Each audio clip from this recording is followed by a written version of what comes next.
السلام علیکم۔ ایک نوجوان کو ایک لڑکی سے محبت ہو گئی۔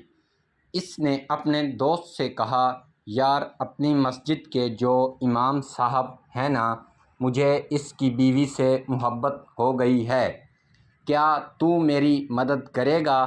اس نے پوچھا، کیا مدد کروں؟ جس پر اس کے دوست نے کہا، امام صاحب نماز پڑھ کر جلدی گھر چلے جاتے ہیں، میں چاہتا ہوں کہ تو ان سے کوئی مسئلہ پوچھ کر انہیں اتنا الجھا دے کہ مجھے ان کی بیوی سے ملاقات کا اچھا خاصا وقت مل جائے۔ اس نے کہا، ٹھیک ہے میرے دوست، میں ایسا ہی کروں گا۔ وہ مسجد میں کبھی نہیں گیا تھا، دوست کے جواب کے لیے جانے لگا۔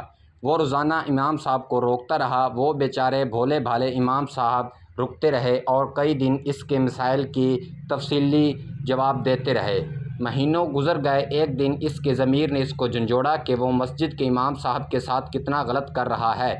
ندامت میں ڈوبے ہوئے لہجے میں اس نے امام صاحب سے کہا، حضرت مجھے معاف کر دیجئے۔ کیوں بھائی، کیا ہوا؟ دراصل مجھے مسئلہ نہیں پوچھنا تھا، بلکہ میں اپنے دوست کی مدد کر رہا تھا۔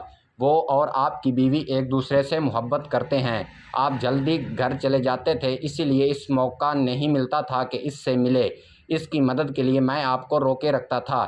امام صاحب مسکرانے لگے۔ انہوں نے کہا، بھائی بڑی عجیب بات ہے، ابھی تک تو میرے ماں باپ نے میری شادی ہی نہیں کی، پھر میری کس بیوی سے تیرے دوست کو محبت ہو گئی؟ نہ میری کوئی بہن ہے نہ بیوی ہے۔ دوست سوچ میں ڈوب گیا، یہ کیا ہوا؟ یہ تو کچھ اور معاملہ نکلا۔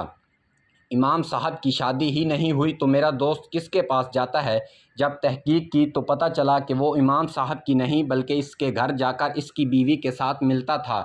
گناہ میں مدد کرنے کا انجام ایسا بھی ہو سکتا ہے۔ آج ہمارے بہت سے نوجوان دوست اسی طرح کی بد کرداری میں ملوث دوستوں کی محبت کے نام پر مدد کے لیے تیار ہوتے ہیں۔ اس کی مدد اخلاقی ذمہ داری سمجھ کر کرتے ہیں، لیکن اللہ تعالیٰ فرماتا ہے، اگر مدد کرنا ہے تو نیکی کے کاموں میں کرو، گناہ میں مدد نہ کرو۔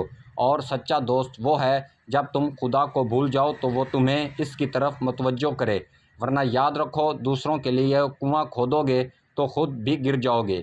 ویڈیو کو یہاں تک دیکھنے کا شکریہ۔ آپ سے گزارش ہے کہ ویڈیو کو لائک کریں اور چینل کو سبسکرائب بھی لازمی کر دیں۔ جزاکم اللہ خیر۔